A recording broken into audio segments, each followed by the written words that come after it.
अस्सलाम वालेकुम, welcome back to my YouTube channel. उम्मीद करती हूँ कि आप सब खैरियत से होंगे। आज की वीडियो में हम बनाएंगे क्लॉक, और क्लॉक बनाने के लिए जो है ना वो मैंने बेस इसकी रेडी कर ली है। इस बेस के ऊपर आप देख सकते हैं कैसे मैंने इफ़ेक्ट्स बनाए हैं, मार्बल इफ़ेक्ट, और उसको मैंने 24 आवर्स का टाइम दिया। 24 आवर्स के बाद जो मेरी क्लॉक थी, इसकी जो बेस थी ना, जिसमें मैंने वाइट कलर और फ्लोटिंग पाउडर ऐड करके मैंने इसका मार्बल इफ़ेक्ट बनाया था, वो बिल्कुल ड्राई हो चुका था। और क्योंकि आप देख सकते हैं कि इसकी जो कॉर्नर्स हैं, बाउंड्री मैंने नहीं बनाई थी उससे, जो भी मैं मास्किंग टेप वगैरह यूज़ करती हूँ, इसको मैंने सिंपल जो है ना विदाउट बाउंड्री बनाया था। लेकिन इसको मैंने काम करने से पहले जो इसकी बैक है वहाँ पे मैंने स्कॉच टेप अच्छी तरह से चारों साइड पे लगा दी थी, ताकि अगर कोई भी रेज़न ड्रॉप्स जैसे यहाँ पे लग गए हैं, ठीक है, तो वो सारे आराम से जो है ना वो रिमूव हो जाए। लेकिन आपने वो टेप जो है वो फर्स्ट लेयर के बाद रिमूव बिल्कुल भी नहीं करनी, क्योंकि इसके ऊपर अभी भी लास्ट लेयर आनी है। तो मे भी आप फर्स्ट लेयर पे रिमूव कर दें, लास्ट लेयर पे दोबारा रेज़न ड्रॉप्स जो बन जाए तो वो फिर मुश्किल हो जाती है। अच्छा, यहाँ पे मैं अब चेक कर रही थी कि जो मैंने क्रश ग्लास इसके कॉर्नर्स पे लगाने हैं वो मतलब कभी कभी होता है ना कि आप काम करते होते हैं, आपको पता अंदाज़ा नहीं हो रहा होता। मैं हमेशा काम करने से पहले कोशिश करती हूँ कि मैं एक दफ़ा पहले चेक कर लूँ कि जो चीज़ में जिस चीज़ पे मैं काम कर रही हूँ वो चीज़ बाद में कम तो नहीं हो जाएगी। तो वो एक दफ़ा मैंने बाउंड्री बना ली। उसके बाद मैं एक्रेलिक डायल रख के देख रही थी कि उसकी कॉर्नर्स पे कितनी स्पेस बच रही है। बाद में मैंने उस स्पेस को भी फिल करना था। एक्रेलिक डायल रखने का ये मकसद था कि मुझे ताकि पता चल जाए, क्योंकि बाद में मैंने यही एक्रेलिक डायल रखना है, तो लगाने से पहले मुझे एक दफ़ा पता चल जाए रेज़न डालने से पहले, कि ये ना हो कि जो क्रश ग्लास है वो कहीं पे सेंटर में आ जाए या उसकी जो है वो बाउंड्री आगे पीछे हो जाए। तो इस वजह से मैंने कोशिश की कि मैं पहले से ही एक दफ़ा रख के चेक कर लूँ कि कहीं कोई चीज़ कम या ज़्यादा तो नहीं हो रही। तो क्योंकि हमारे पास जब हम रेज़न मिक्स कर लेते हैं तो वो रेज़न का वर्किंग टाइम हमारे पास 10 to 15 मिनट्स का होता है। उसी टाइम के अंदर हमें अपना सारा काम कंप्लीट करना होता है।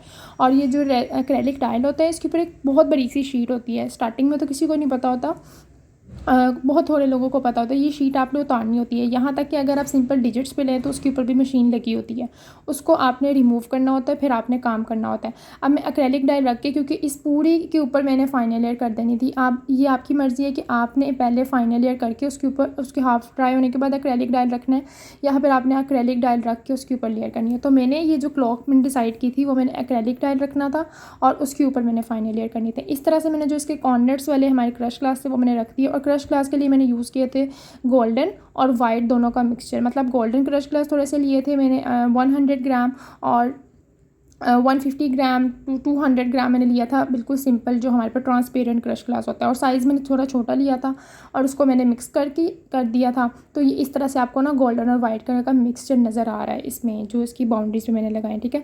और उसके बाद मैंने मिक्स किया था रेज़न इसमें मैंने मिक्स किया था 160 ग्राम रेज़न था, और 80 ग्राम जो था वो मेरे पास हार्डनर था। और उसकी ये बेस थी, क्योंकि ये 16 इंच की क्लॉक में रेडी कर रही थी।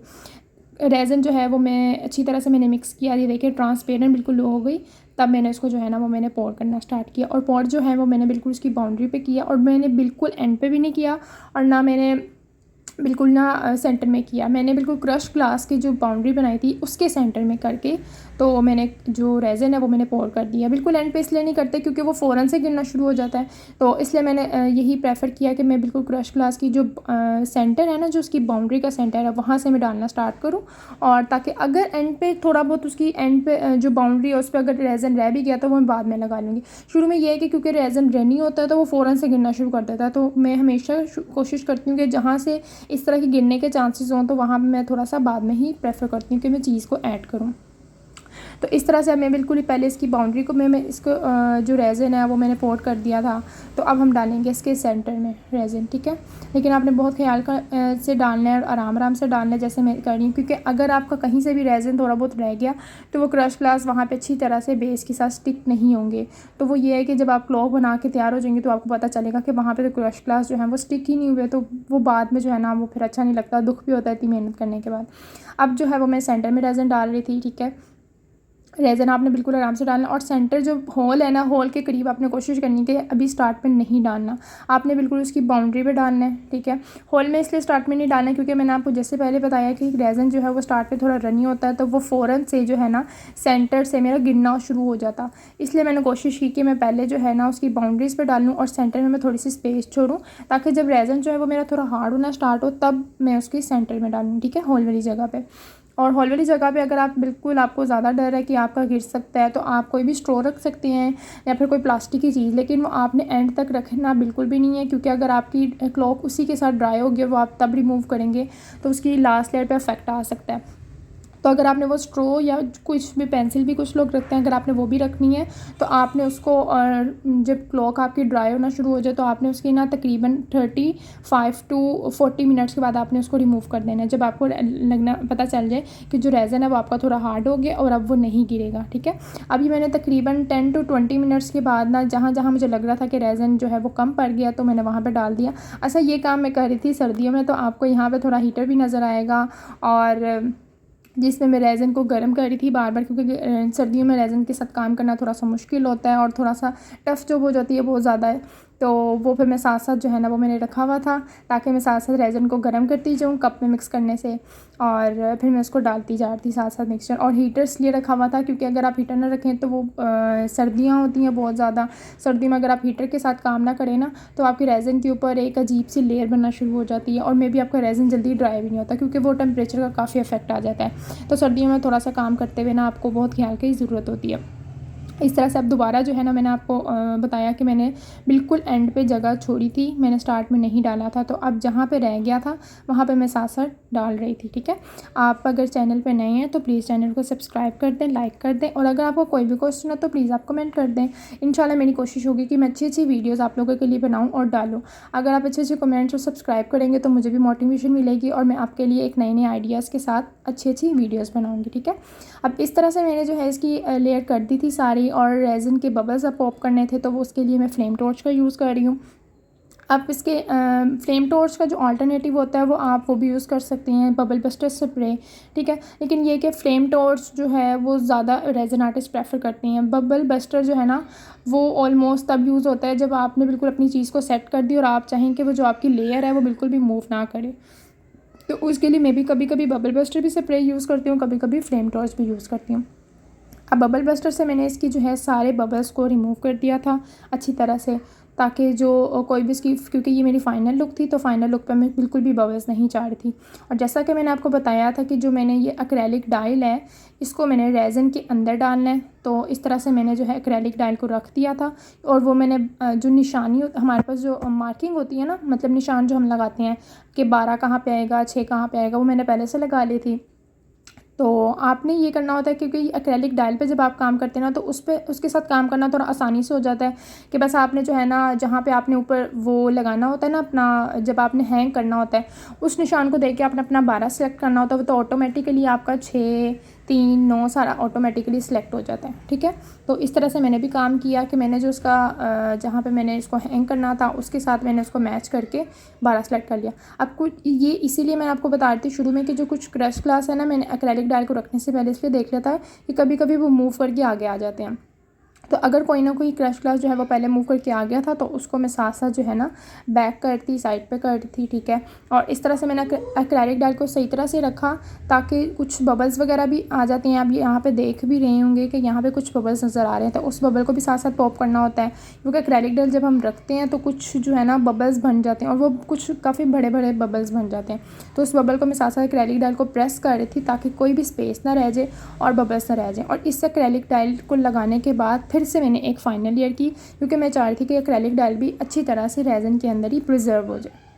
तो इस तरह से मैंने अच्छी तरह से लेयर कर दी। और जो है ना आपने अच्छा काम करते हुए आपने ये लाजमी ख्याल करना है कि आपने ज़रा से भी कहीं पे स्पेस नहीं छोड़नी।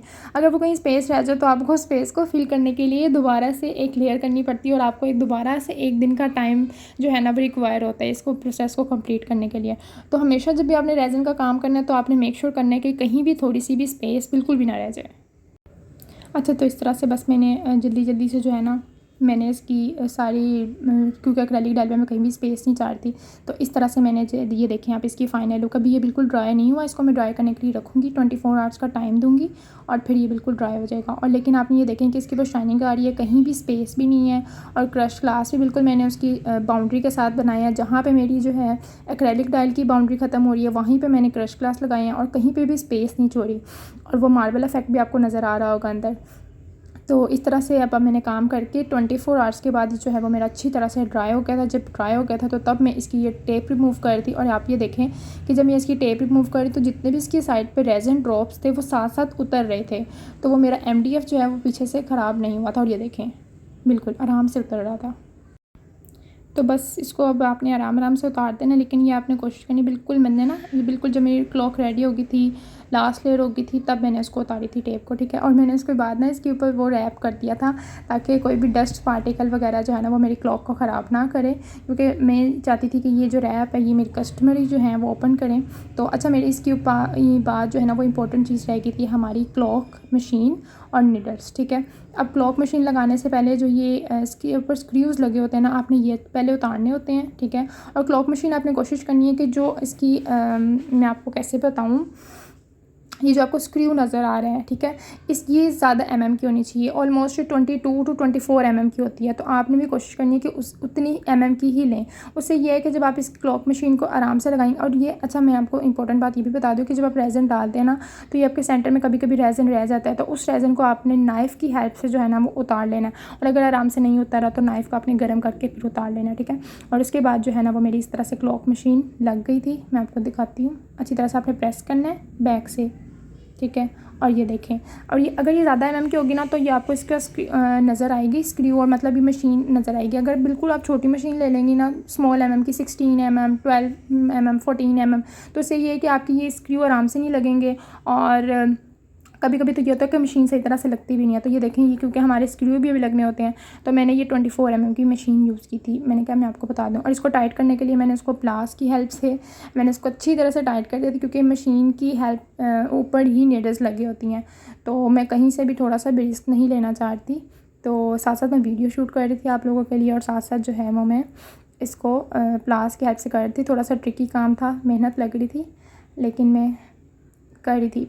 बस ये है कि अच्छी तरह से आपने इसको टाइट कर लेना है। मशीन आपकी अच्छी तरह से टाइट होनी चाहिए, नहीं तो आपकी नीडल्स बाद में मूव कर सकती हैं, ठीक है। अच्छा, अब ये बिल्कुल टाइट करने के बाद मैं इस पर नीडल्स लगाना चाह रही थी, और ये इसकी नीडल्स थी, ठीक है। तो सबसे पहले आपने लगानी होती है सबसे छोटी वाली नीडल, ठीक है। 3 नीडल्स होती हैं, सबसे छोटी वाली जो है ना वो आपने सबसे पहले लगानी होती है। और नीडल अगर क्योंकि आपकी कभी कभी कॉर्नर के थ्रू जो है ना वो कभी थोड़ी बहुत मुड़ भी जाती हैं, टेढ़ी हो जाती हैं, तो आपने उसको हाथ से ठीक कर लेना है। और आपने ना जब नीडल लगानी है तो सबसे छोटी पहले लगानी है। वो ये कि जो ये आपको मशीन के ऊपर वाइट कलर की 3 लेयर्स होती हैं, तो जो सबसे पहली लेयर होती है ना बड़ी वाली, उसमें आपकी ये सबसे छोटी वाली सुई जाती है, ठीक है। और उसका अंदर वाला थोड़ा सा डाया बाकी मशीन से जो है ना वो थोड़ा सा बड़ा होता है। तो और आपने नीडल को जो है ना वो बिल्कुल सेंटर से प्रेस करना है, ठीक है। तो वो अंदर चली जाते हैं, आपने साइड से प्रेस नहीं करना, आपकी नीडल टेढ़ी हो सकती है। तो आपने बिल्कुल इसको सेंटर से प्रेस करना है वहाँ पे, तो वो आराम से चली जाएगी, ठीक है। अब इसके बाद अब बारी आती है दूसरी नीडल की, और ये देखें बिल्कुल आपने वहाँ पर सेंटर में हाथ रखना है और उसको प्रेस करना है, तो वो आराम से लग जाएगी। और ये नीडल में थोड़ी सी टेढ़ी हो चुकी थी, तो इसको हम करते हैं सीधा। पहले अच्छी तरह से आराम से हो जाती है वैसे, लेकिन अगर आपकी ज़्यादा टेढ़ी होगी तो आप प्रेफर करें कि आप दूसरी नीडल ही यूज़ करें, लेकिन मैंने यहाँ पे इसको ठीक कर लिया था, ठीक है। तो इसको अच्छी तरह से आपने सीधा कर देना बिल्कुल, ताकि वो दूसरी जब आप वो हमारी मशीन जब चल जाए तो वो ज़रा सा भी जो है ना वो बाकी नीडल्स को डिस्टर्ब ना करे, ठीक है। तो इसको अच्छी तरह से सीधा करते हैं, फिर लगाते हैं। और इसको आपने ये करना होता है, जो हमारी मशीन की बिल्कुल टॉप होता है ना, उसके अंदर आपने इसको अच्छी तरह से इंसर्ट कर देना होता है, ठीक है। सेंटर से ही प्रेस करना होता है, आपको टिक की आवाज़ आएगी तो मतलब कि आपकी नीडल जो है ना वो अच्छी तरह से लग गई है। तो यहाँ पर जो क्लॉक है वो बिल्कुल रेडी हो चुकी थी, और इसके ऊपर जो शीट है वो मैंने बिल्कुल भी नहीं उतारी, क्योंकि मैं चाहती थी कि वो शीट कस्टमर ही उतारें, क्योंकि उससे पहले इसके ऊपर डस्ट वगैरह ना आ जाए। और जो इसके बाद वो चलने वाली वीडियो थी वो मेरे से मिस हो गई थी। तो आप सब अपना ख्याल रखना, और हम मिलते हैं नेक्स्ट वीडियो में। अल्लाह हाफिज़।